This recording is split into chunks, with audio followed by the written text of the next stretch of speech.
Here's how it worked at the prisons that I was at. We had 2 scratchy blankets and 2 decently soft sheets. They weren't like super soft or anything, but they were definitely better than the scratchy blankets. So we had a hard plastic mattress, and we would take one of the scratchy blankets and we would tie it really tight around the mattress. And then we would, during the day, we would fold up the other scratchy blanket and the 2 sheets, and we would put them at the end of our bed.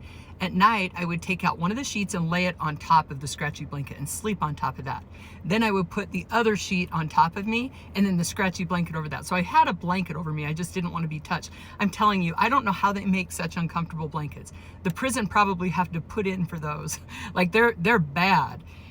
The other thing that people have asked about is, how do you deal with people snoring and noise at night? And it sucks. That's just how it is. You're always trying to get earplugs. Some places sell them. Other places you have to get it at contraband. I had a routine. I put a earplug. It wasn't an earplug. It was from I had a radio, and I had like a earbud, and I'd put it in one side, and then I'd wrap my head with a t-shirt to kind of dull out the noise. But you just get used to it. Different places, like if it's open bunks, you're gonna have a lot more noise than if it's like closed cells.